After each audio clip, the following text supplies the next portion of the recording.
Hey, what's up guys? Welcome to another Tutorial Thursdays, the second ever of the year. I hope you're enjoying them so far. And today we're actually looking at how you can enhance the lighting and even the dynamic range of any camera to make it feel a lot more higher end and make your images feel that much more cinematic. So for example, if we take a look at this scene here, you can see that I was facing directly the windows and I was losing a lot of detail. The highlights were clipping pretty badly because of course we have some really harsh sunlight that is overexposing everything that's outside. And this is very typical. Now, this scene, which you will see tomorrow, was shot on a phone. This is part of a short film that I did in collaboration with Samsung, where I used their Galaxy Note 9 to film and capture an entire short film. So this is what this is, but the techniques that we're looking at today don't necessarily have to do with just shooting with phones. It could be any camera, really. A lot of times I've had this issue when dealing with DSLRs, with mirrorless cameras, and sometimes even high-end cinema cameras. This is a common issue where if you don't have the proper lighting, meaning really bright lights that can actually counter and match the amount of light from outside, then you're always going to be in a situation where you're going to be lighting for your subject indoors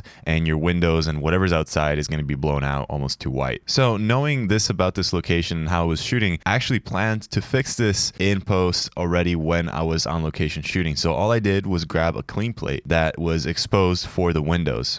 And then all I did in After Effects was pretty much just mask around my subject, which was properly exposed, and then add the background behind that, which was our clean plate where we exposed for the windows. So this is a super easy trick. And again, this was a static shot, so I didn't need to do any tracking. If it's a moving shot, you have to do some motion tracking. But again, this is such an easy fix and it can really elevate your project, because a lot of times when you see overexposed windows, if it's not on purpose, it kind of screams out low budget and indie films. Okay, so let's start by breaking down this shot. Now, this is before any color grading and color correction. So this is just my After Effects pass before bringing into Premiere and doing the final color touches. So let's start by isolating some layers and let's deconstruct what's going on here. So this is our original clip. This is straight out of the phone, what it looked like. So again, you see the issue that we had earlier of the blown out windows and this right here as well. And also this wall, I mean, all this location had pretty bare walls and we didn't really dress it much for two reasons. One, we didn't have time. We didn't have time to put posters up or anything like that would break up a little bit of this emptiness and put some patterns in there. But we also wanted to keep the bleak and empty vibe just because it made sense for the story. But this doesn't mean that you have to keep it empty. You can actually play with lighting, and if you were to have the right equipment on set, you can have some really large sources outside the window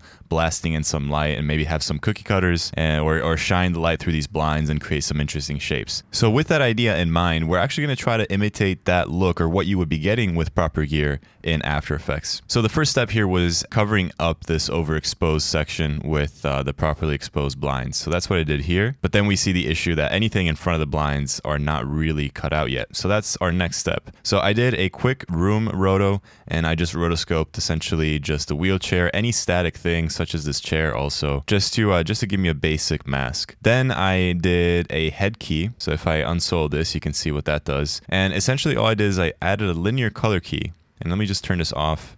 And I just selected the white in the blinds here, and it's pretty even and pretty much the same color across here. So all I had to do was select that color and that gets keyed out, revealing the head here. I also added a mask just to make sure I wasn't keying anything else by accident in my scene in just this area. Now, something else that I did is I added these shadow textures on the wall over here. And this is again to just bring a little bit of pattern into this wall and break up a little bit how empty it is.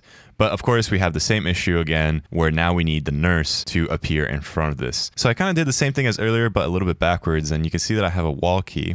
So if I bring that up, you can see that now it's behind our nurse. And the way I did this was in a similar way. I just added a linear color key, but this time, instead of selecting, something overexposed, I just selected the color of the wall. You can see that without and with. And actually, let me just show you here under matte only. You can see what this is doing. So once I've selected the color of the wall, right now we're seeing white is opaque and black is transparent. You can see that does a pretty good job at roughly selecting the wall because we've selected that color. So it's essentially eliminating all of this color so that we can reveal everything that is behind it. And because this is a duplicate layer of our footage, we still have our original footage showing up behind everything. Now, when you set something up like this, the nice thing is that now you have essentially a bunch of layers that cut out whatever is in the foreground. And then at the very bottom of everything, you have your original footage, meaning that in between, you can stack whatever effects, whatever new elements, and it will fit in your scene in terms of where it is in your space. So let's turn this back on and let's go back to final output. And so that's how I essentially was able to not have to spend hours and hours rotoscoping the nurse walking around the room, and instead just literally just dropping one effect, and with a few clicks you just save all of that time. And honestly, this looks more defined and more precise than just using masks and keyframing all of this. So pretty handy trick. Now moving on, we have an adjustment layer here, and these are just some light rays. And if I zoom in here, you can see that it's actually showing a little bit of some subtle light rays coming in through the blinds. And this would happen if, again, you have a very directional source of light outside, and if you were able to haze a little bit of the room with just a regular hazer or a smoke machine, and you get some nice streaks of volumetric light because it's hitting the particles in your room. So this is another great example of when you don't have that, you can always go back and add these subtle touches which do really elevate your scene. So moving on from there, I have just a regular solid, and I do this a lot whenever I'm retouching a scene. I try to add a little bit of ambience that supports the colors that I was trying to have in this scene. So for example here, all we have is just a medium gray turquoise solid, is apparently the name of this color, but it's this color right here. And if you notice, I had a light right here, right around the corner hidden. It was my 120D. It was a spotlight, and I just was shining that with a greenish gel up against the ceiling to give us a little bit of overall ambience. And you're seeing that a little bit on the side of his face here. You see that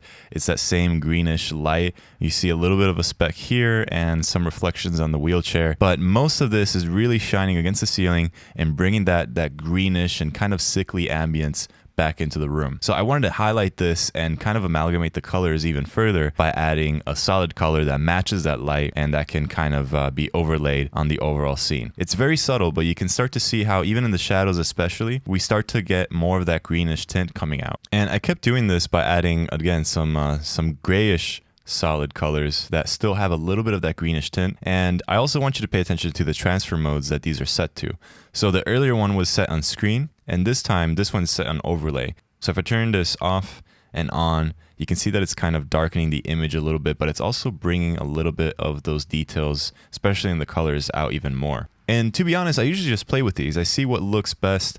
So if we go and select this as overlay, maybe this is just a little bit too much. It's not really bringing in that ambience, and it's adding too much contrast when really I just want it to be a lot more subtle. So that's when screen just seems like a better fit. It just spreads a little bit better in my scene. So that's just something to keep in mind. I would always experiment with different transfer modes just to see how these colors are reacting. But screen is usually whenever you want to highlight and you want to brighten things, and overlay is usually when you just kind of want to darken things or bring some details out in the shadows or something like that. Then we have another gray color that was just left to normal, and again, all these also have very low transparencies. So we're almost done here. We have another medium cyan solid this time coming in from the side. This is sort of faking a beam of light that highlights a little bit of this portion of the room, and then we have another instance of that set to normal this time. And again, this is just adding a little bit of interest in terms of colors. So it's not everything completely flat, completely gray or greenish, but we have some other interesting colors coming in. So very, very simple, but I think very effective. This is before color grading, but already we're getting so much detail and so much more production value than the original image. Another example where clean plates can really help out a lot is in this shot. Not so much for the adjustments that we already saw. So of course we have properly exposed blinds in the back here and here. We have these colors coming in. This is set up very similar to the other scene. But one other thing that I had to do to get a little bit more detail on his face and edge him a little bit was to get an LED closer into my scene. And this is another thing that we're also going to explore in tomorrow's video, where sometimes if you don't have really powerful big lights and you need to get a little bit closer, if it's a lockdown shot or a shot where you feel pretty comfortable, where later in post you can delete lights with a clean plate, this is a really effective trick to sometimes even use practicals and use whatever you have and still make it look great. So again, very, very simple stuff, but you can see how you can finesse your scenes to really feel high budget and very highly detailed. Of course, the main thing to keep in mind is always, does it make sense for the scene? Does it make sense for the story? Is it pushing the story forward? Because that's what your lighting and honestly any other element into your shot should do. And another side note, of course, that we just looked at a few techniques that allowed us to have great exposure across all parts of a room. We added some really nice, interesting patterns and shadows and ways to break up walls and things like that. But keep in mind that all of this stuff can be applied in so many different ways. The main key things to keep in mind is that you can very easily separate sometimes the foreground from the background for you to put effects in the middle. That sometimes has to be done painfully through rotoscoping, but not all the time. Sometimes you can find workarounds like what we saw today, and that can save you a ton of time and give you a very great look. So we're gonna have a lot more tips like this in tomorrow's video, and we're also gonna be showing a full breakdown of how I shot the short film that is also premiering tomorrow. It's honestly, I'm just so excited. I can't wait to share it with you guys, and I can't wait to see what you think. But yeah, with that being said, I hope you enjoyed this tutorial Thursdays. We're gonna have more deep dives like this one every Thursday. So I hope you're enjoying this. Thank you so much for watching. My name is Chris Trini for Kriscoart, and I will see you tomorrow.